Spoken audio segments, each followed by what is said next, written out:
예, 목요일 묵상할 시간입니다. 나만 떳떳하면 되는 것이 바른 믿음이 아니다. 나만 떳떳하면 되는 것이 바른 믿음이 아니다. 이런 제목으로 또 오늘 묵상하겠습니다. 자, 어제 우리는 12장 또 13장을 통해서 로마서 예수를 믿는 성도된 백성들의 정체성에 따른 삶의 길을 전하는 그 바울의 이제 이야기, 그 바울의 의도를 살폈는데, 하나님의 백성들은 자신의 느낌에 만족하는 이 자기중심적인 삶이 아니라 머리 대신 그리스도의 한 몸 된 교회로서 하나님의 말씀이 인도하는 길을 따라 사는 삶이다라는 것을 우리가 확인할 수 있었고, 또 그 길을 바르게 걷는 방법은 바로 이 사랑의 원리를 따라 살아가는 것이다라는 것을 알 수 있었습니다. 예수를 믿고 하나님의 백성이 되었지만 주님이 오시던 내가 먼저 죽게 가던 우리는 여전히 같은 세상, 같은 삶의 그 환경을 살아가야 되기 때문에 이 땅을 살아가는 우리의 정체성에 대해서 우리가 말씀을 통해 확고히 알고 또 그에 따라 세상을 바라보는 분별의 기준, 이 성도로서의 삶의 구체적인 방법들을 아는 게 성도로서 가장 우선이 되어야 되는 중요한 일이다 그랬습니다. 그래서 이제 계속해서 14장에도 교회라는 이 그리스도의 몸된 공동체 안에서 함께 살아가는 그 방법을 또 제시하는데요. 13장 그 마지막 부분에서 말했던 원리와 같습니다. 핵심은 나보다 남을 낮게 여겨라. 먼저 배려해라. 섬겨라. 사랑해라. 라는 겁니다. 사랑은 내가 내 자신에게 향하는 게 아니라 타인에게 향하는 거죠. 내가 소중하지 않다라는 게 아니라 나보다 남을 낮게 여기고 좋게 여기고 먼저 배려하며 살아가는 그런 삶이 바로 하나님을 왕으로 모신 성도된 백성들의 정체성이다. 그러니까 정체성이라는 게 하나님이 나를 사랑한다라는 걸 전제로 하고 있습니다. 내가 남을 사랑할 수 있으려면 내가 나를 사랑할 수 있어야 돼요. 근데 내가 나를 사랑하는 방법에 있어서 우리가 하나님의 뜻을 모르면 너무 이기적이 되기 때문에 하나님의 말씀 안에서 내 정체성을 바르게 알면 나를 사랑하게 되고 나의 존귀함을 알게 되고 나의 귀함을 알게 되죠. 그래서 더불어 함께하는 우리 지체들이 너무 소중하고 너무 귀하다는 걸 알게 돼서 그래서 먼저 배려하는 삶, 함께 나아가고자 하는 동역자가 되는 삶을 살아갈 수 있다라는 겁니다. 그래서 이제 14장 1절에서 12절까지는 그래서 교만해서 남을 비판하는 그런 삶 살지 말고 무슨 일을 하든지 주의 영광을 위해서 해라. 그렇게 얘기를 하고 또 13절에서 23절까지는 내가 떳떳한 것이 기준이 아니라 너만 마음이 편하다고 될 게 아니라 지체들의 입장을 먼저 생각해라. 그렇게 말합니다.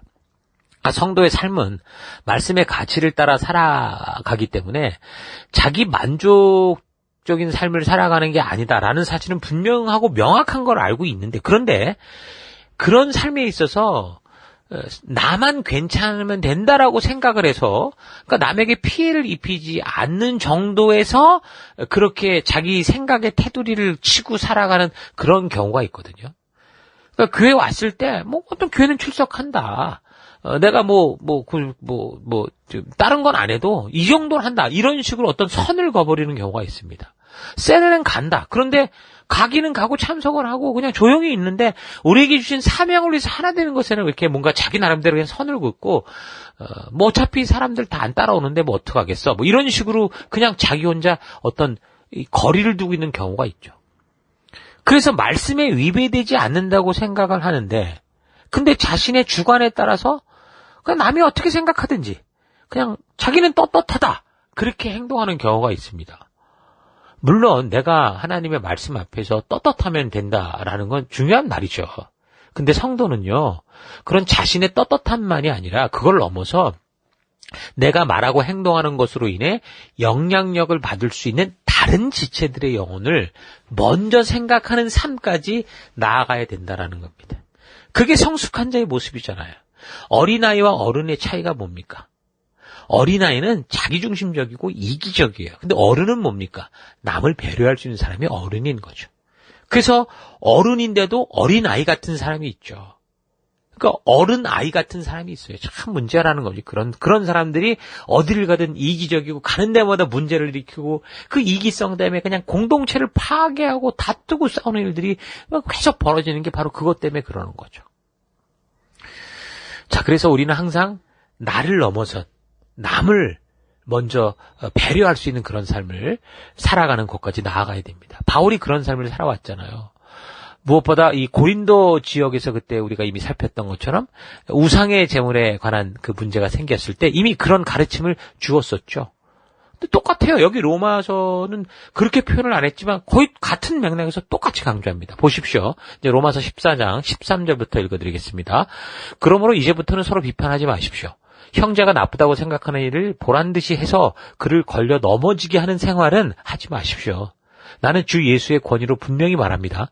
우상 앞에 놓았던 고기를 먹는 것은 조금도 나쁠 것이 없습니다. 그러나 만일 그것이 나쁘다고 믿어지거든 이미 먹는 자체가 나쁜 일을 저지르는 셈이니 먹지 마십시오. 만일 또 그것을 먹는 것을 보고 마음에 상처를 입는 형제가 있는 줄 알면서도 그대로 먹는 것은 사랑의 행동이 아닙니다. 먹는 일을 가지고 사람을 파멸시켜서는 안 됩니다. 그리스도께서는 그 사람을 위해서도 죽으셨기 때문입니다. 비록 여러분이 하고 있는 일이 옳은 일이라 할지라도 다른 사람에게 비판거리가 되지 않게 하십시오. 우리 그리스도인에게 무엇보다 중요한 일은 우리가 무엇을 먹고 마시느냐 하는 게 아니라 하나님께 의로운 사람으로 인정을 받고 예수의 평화를 이룩하며 성령이 주시는 기쁨을 누리는 겁니다. 여러분이 이러한 마음가짐으로 그리스도를 주님으로 모실 때 하나님께서 여러분을 기쁘게 여기실 뿐 아니라 다른 사람들도 여러분을 인정하게 될 겁니다. 19절 그러므로 서로 교회 안에 조화를 이루며 돕고 성장해 나가도록 힘쓰십시오. 사소한 음식의 문제로 하나님께서 하시는 일을 그르치지 마십시오. 고기 그 자체는 나쁘지 않으니 고기 먹는 일이 다른 사람을 걸려 넘어지게 한다면 그것은 좋지 않습니다. 고기는 먹는 일뿐이 아닙니다. 고기 먹는 일뿐이 아닙니다. 술 마시는 일이나 어떤 일이라도 21절입니다. 형제를 걸려 넘어지게 하거나 죄짓게 하는 일은 하지 않아야 됩니다. 여러분이 하는 일이 하나님께서 보시기에 잘못되는 것이 없다고 판단되더라도 그것은 마음속에만 간직해 두십시오. 여러분의 믿음을 다른 사람 앞에서 자랑해 보이지 마십시오. 다른 사람에게 상처를 줄지도 모르니까 말입니다. 자기가 옳다고 생각하는 일을 밀고 나가면서도 아무에게도 해를 주지 않는 사람은 행복한 사람입니다. 그러나 자기가 하는 일이 다소라도 남에게 해가 되거든 그 일을 하지 마십시오. 이미 그 일이 나쁜 줄 알면서도 계속하는 것은 죄를 저지르는 일이기 때문입니다. 믿음에서 벗어난 일이라고 느끼면서 하는 일은 무엇이나 죄가 됩니다. 23절까지 읽어드렸습니다. 그러니까 성도의 삶은 나만 떳떳하면 된다고 하는 삶이 아니다. 이걸 분명하게 말하고 있죠. 연약한 지체들이 넘어질 수 있다면 남을 먼저 배려하고 연약한 지체를 배려하는 마음에서 스스로 자제하고 절제할 수 있어야 된다라는 겁니다. 그러니까 좀 성숙한 삶을 살아라 그 말이죠. 왜 그렇습니까? 언제나 교회 공동체 속에는 약한 자들이 있습니다. 이제 막 성장하는 영적 어린 아이들이 있기 때문이죠. 그런데 이런 사실에 대해서 자꾸 혼돈이 있는 이유는 뭡니까? 그런 영적으로 어리다고 볼 수 있는 사람들이 겉으로는 안 그렇거든요. 육적으로 이미 성장했고 심지어 아주 훌륭한 고등교육을 받고 있으며 또 사회에서는 나름대로 뭐 회사나 또는 뭐 어떤 사업 속에서 타인들로부터 인정받는 어떤 직위가 있고 직책이 있는 그런 삶을 살아가고 있다는 거죠. 그것 때문에 헷갈린 거야. 사실 어린아이 특징이 뭐라고 그랬습니까? 극히 이기적이고 개인적인 거라고 그랬는데 그래서 영적인 이 어린 사람들을 보면 결국 그래요. 나름대로 세상의 경험과 지식과 뭐 학력과 이런 걸 가지고 논리적인 일들을 잘 말하는 것 같은데 결국 영적인 이기심에 근거한, 그러니까 어린아이다 보니까 결국에는 보면 자기중심적인 그 이야기만 하는 경우가 태반입니다. 그래서 이제 육신의 부모님들이 자신의 자녀들이 나이를 먹어가면서도 극히 이기적인 그런, 나이를 먹었는데도 여전히 자기밖에 모르는 그런 태도를 보면 참 가슴 아파하죠. 그래서 온전히 성장하기까지 눈물로 참고 인내하고 교육하고 저들을 품어주듯이 그래서 영적인 부모인 리더들도 그런 역할을 하는 게 바로 하나님께서 우리에게 부탁하신 일입니다.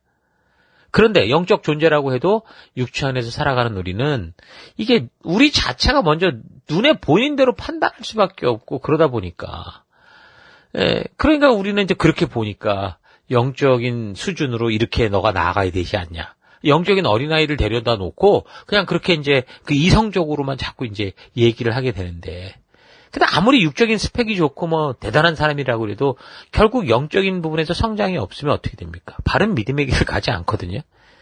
그러니까 충분히 알아들을 수 있는 사람이 저런 식으로 한다라니까 이제 리더가 볼 때는 너무 속이 상하고 막 심지어 막 자주 말을 하는데도 이 사람이 전혀 변화가 없고 말에 대해서 무시하는 것 같으니까 나중에는 그런 사람이 미워지기도 하고 막 그렇게 막 갈등이 일어나는 그런 정죄하게 되고 이런 일들이 막 생기게 되거든요. 그래서 그러는 거예요.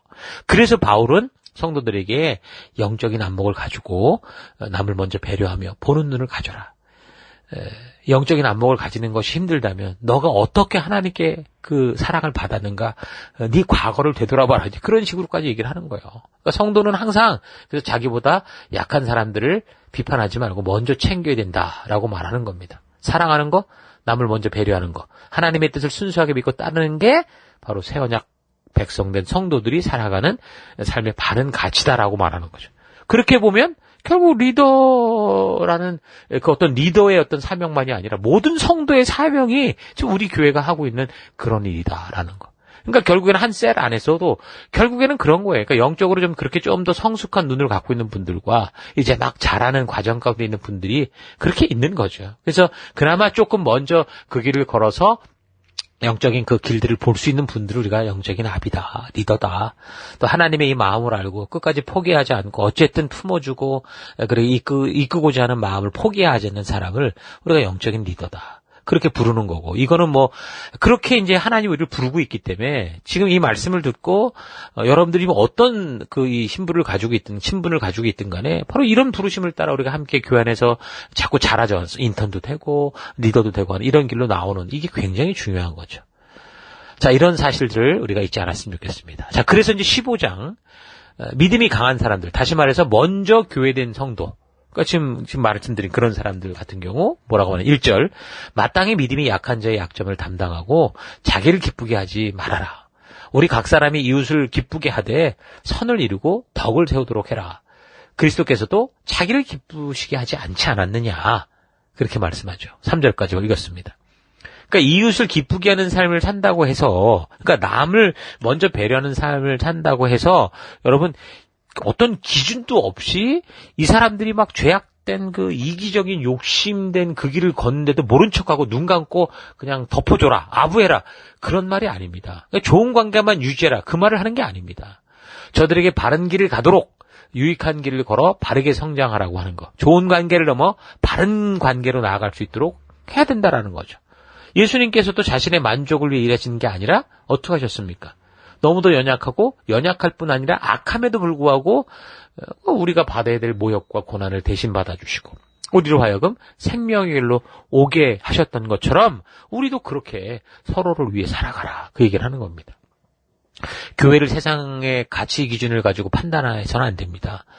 교회 역시 인간들이 모여 산다고 자기가 살아남겠다고 하는 약육강식, 적자생존의 잣대로 그렇게 평가해서는 안 되죠. 교회는 모든 성도들이, 그 부모가 아기를 돌보고 또 자녀들이 바른 인간답게 되기까지 희생하며 그렇게 그들을 붙들어 세워가듯이 그런 부모의 마음으로 살아가는 게 바로 교회예요. 그게 셀입니다. 그래서 건강한 성도는 그런 영적인 부모, 하나님의 마음이 항상 있고, 그래서 항상 연약한 지체, 방황하는 지체, 어린 지체들을 바라볼 때 단지 막 지식만 전하는 그런 교사로서가 아니라 부모의 마음으로 돌보고 세우는 그런 삶을 살아가게 되는 겁니다.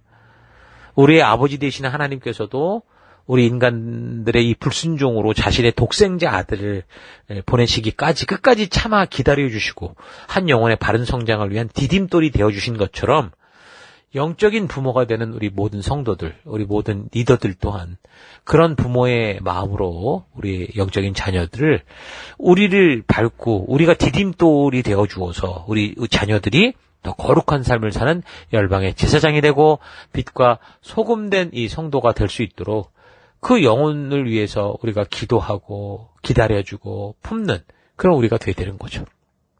그래서 결론적으로 이제 7절에서 13절에는 모든 사람들로 하여금 서로 받아들이고 나보다 남을 더 그러니까 밑으로 까라는 게 아니라 더 나보다 더 좋은 분이다 여기고, 그렇게 우리에게 축복을 주시는 하나님을 사랑하고 이 땅을 살아가는 동안 하나님께만 영광 돌리는 삶, 하나님을 찬양하는 삶, 하나님께 감사하는 삶을 살아가라, 그렇게 권하는 겁니다.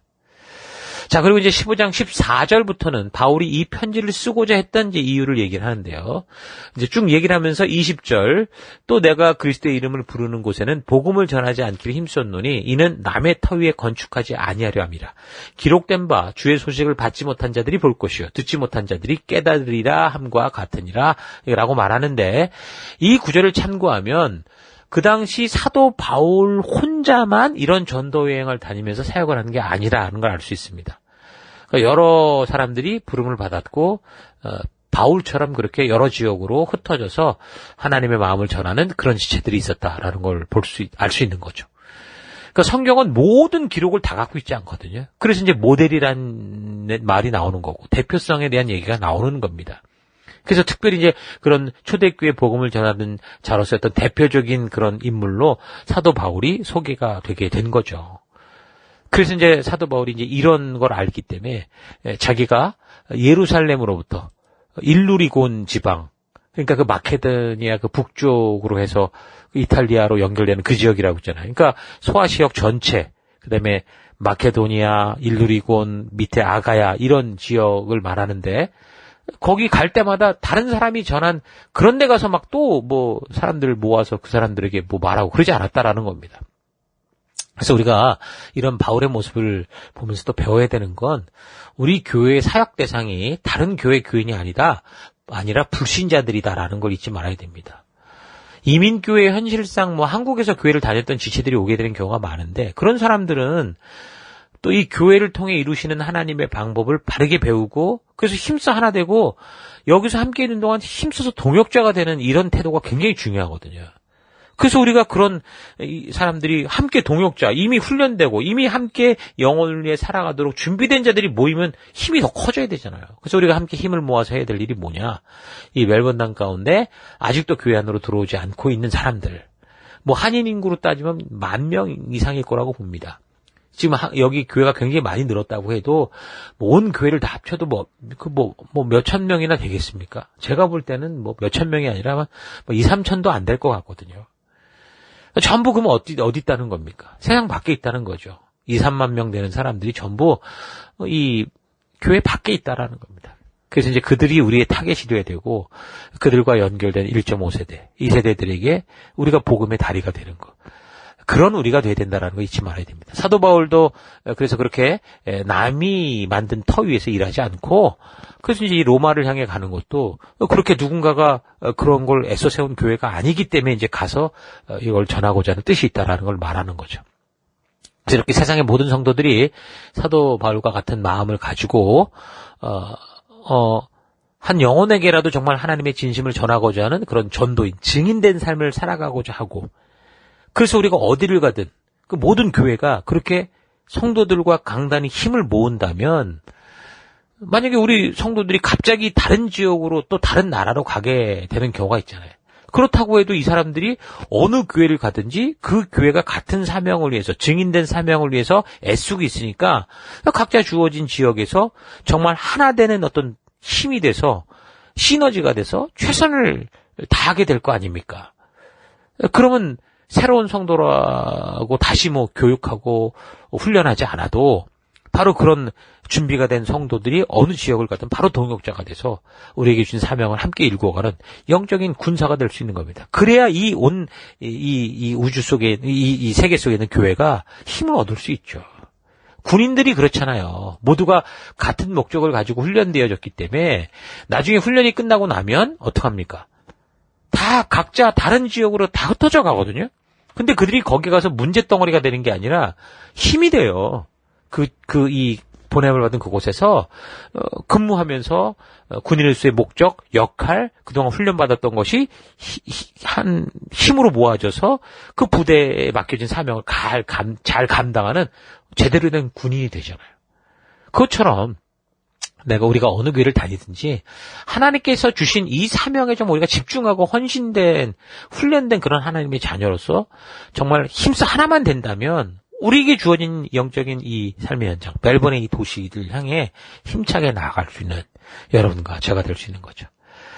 자, 이런 사실 잊지 마시고 정말 우리가 먼저 우리 교회 속에서, 여러분 셀 속에서 구경꾼이 아니라 이런 마음을 가지고 계속 우리 주변의 불신자들을 바라보고 그들과 만나게 될 때마다 하나님의 말씀으로 인도하는 증인된 그런 삶을 살아갈 수 있기를 바랍니다. 예, 오늘 하루 나의 신앙은 예수님께서 생명 주시고 하나님의 자녀답게 하신 그 진정한 뜻을 따라 살아가는 열방의 제사장이요 빛과 소금 된 삶을 살아가고 있는지, 아니면 여전히 나의 옛사람이 원하는 자기 만족에 머물며 하나님의 백성답게 되는 게 아니라 하나님을 내가 원하는 대로 만들고 있지는 않은지 좀 차분히 되돌아볼 수 있기 바랍니다. 그리고 교회를 다니면서 말씀도 좀 알고 또 교회 생활도 좀 알게 되면서 이전에는 몰랐지만 이제는 알게 된 그 진리로 인해서 하나님 앞에서 이제 좀 더 자유로운 삶을 살게 되는데, 근데 그때 이제 어떤 선을 넘어서 본문에 나오는 우상의 제물에 바쳐진 고기를 먹는 그런 문제처럼 요즘에는 술, 담배 문제나 동성애 문제 이런 것도 그럴 거고, 그러니까 내 스스로만 하나님 앞에서 떳떳하면 된다고 하는 신앙에 머물러서 내가 하고 싶은 대로 살아가고 있지는 않은가, 이것도 좀 잘 생각해 봤으면 좋겠습니다. 그러니까 교회를 오래 다닌 사람들은 한 공동체의 일원으로서 처음 약속했던 그 기본 약속들을 쉽게 생각하는 경우가 있습니다. 잊어먹는 거죠. 예를 들어서 약속 시간에 늘 지각하고 모임 시간을 늘 어기고, 그러니까 그것이 얼마나 많은 사람들에게 기본 신뢰를 잃게 하는지 모르고 그냥 일상생활인 것처럼 괜찮다고 생각하는 경우가 있는 거죠. 이거는요, 한 공동체 속에서 기본 개념을 상실한 모습입니다. 이런 일들로 인해서 얼마나 많은 사람들이 정말 기본이 안 된 사람이라고 손가락질하고 좋지 않게 보는지 모릅니다. 그런데 그런 기본을 상실한 삶이 교회를 오래 다니고 리더로 살아가면서도 그게 일상의 삶이 돼버리면 결국 어떻게 됩니까? 복음을 가리고 생명을 성장케 하는 게 아니라 시들게 할 수도 있다는 거죠. 또한 교회 리더라면 함께하는 공동체의 팀으로서 서로 소통할 수 있는 그런 약속들이 있고 그걸 지켜야 되는데, 자신이 이끄는 모임에 대한 보고를 한다던가, 그 모임 속에서 책임지고 세워가는 지체들이 지금 어떤 상태인지를 서로 나눈다던가, 이게 소통이 돼야 되는데, 사역을 시작하는 초기에는 성실히 하다가도 이제 점점 시간이 갈수록 이런 기초 소통조차 지켜지지 않는 그런 경우도 있거든요. 이런 식으로 매너리즘에 빠진 모습을 이제 바른 믿음의 길로 들어서 성장하며 이제 막 영적인 아비, 리더가 되어가는 그런 사람들에게 보인다면, 이미 숙달된 리더들, 먼저 가는 리더들에게서 그런 기본이 상실한 태도를 보게 된다면, 따르는 자들은 당연히 이제 시험에 들게 되고 영적인 혼란을 겪게 되죠. 아이러니한 건 이 따르는 자들이 그런 리더들의 모습을 보면서 자기는 그러지 말고 열심히 하겠다, 이렇게 결단을 하기도 합니다. 그런데 아이러니하게 인간 본능의 작용으로 인해서 자신에게도 어떤 문제가 생겨서 그런 약속을 지키지 못할 때 다르게 그거를 말한 것처럼 책임지려고 하기보다는 핑계와 변명을 대면서 그 이후로 이제 먼저선 리더들도 그렇게 하지 않았는데 좀 어떠냐, 이런 식으로 쉽게 넘어지는 경우가 있다라는 거죠. 자, 그래서 이 그리스도의 삶이란 말하는 삶이 아니라 보여주는 삶이다라는 거 잊지 말아야 됩니다. 세상의 사람들, 우리를 따르는 성도, 뒤따르는 리더들은 앞선 리더들이 말하는 것을 듣고 배우는 게 아니라 리더들이 말하는 것처럼 살아내는 그 삶의 현장, 그 어려움 속에서도 믿음으로 가는 행함을 보고 배우는 겁니다. 그래서 우리가 살아가다 보면 실수하고 실패할 수 있겠죠. 그러나 다시 일어서서 주의 뜻을 따라 약속대로 올곧이 서고자 하는 것을 포기하는 그런 인생이 되지 말아야 됩니다. 나만 떳떳하면 된다라는 그런 생각을 넘어서 바울이 지금 우리에게 보여주는 성숙한 성도의 마음을 가지고 살아가는 우리가 돼서 우리가 어느 곳에 있든지 내가 만나는 이 교회 공동체 속에서 함께 하나된 마음으로 이 영적 전쟁으로 달려갈 수 있는 그 믿음의 백성들 될 수 있기를 주의 이름으로 축원합니다. 오늘 하루도 힘내십시오. 잠시 기도하겠습니다. 하나님은 이미 역사 속에서 그 백성들에게 말씀하셨기에 온 만물을 통해 선포하고 공포하셨기 때문에 인간들에게 율법의 잣대를 들이대며 심판의 칼을 휘두르는 게 아니라 오히려 자기의 목숨을 주어 구해 주시는데, 나는 나만 떳떳하면 된다는 식으로 살아가고 남이야 어떻든 내가 가고 싶은 길을 걷는 게 믿음인 것처럼 착각하며 살아온 것을 회개합니다. 나보다 남을 낫게 하는 인생이 되기 원합니다. 사랑하는 삶이 되기 원합니다. 비판하기보다 내가 함께 책임을 완성해가는 삶 살아가기 원합니다. 늘 하나님의 뜻대로 살아가기 어렵다는 핑계로만 인생을 살지 않고 사망의 음침한 골짜기 같은 곳에서라도 우리 주님의 말씀의 가치를 따라 선택하며 한 공동체와 함께 힘을 모아 주신 사명의 길을 힘차게 걸어가는 내가 되기 원합니다. 오늘도 그 길 속에 함께 해주시고 동역하여 주시고 동행해 주신 우리 하나님 감사드리고 예수님 이름으로 기도했습니다. 아멘.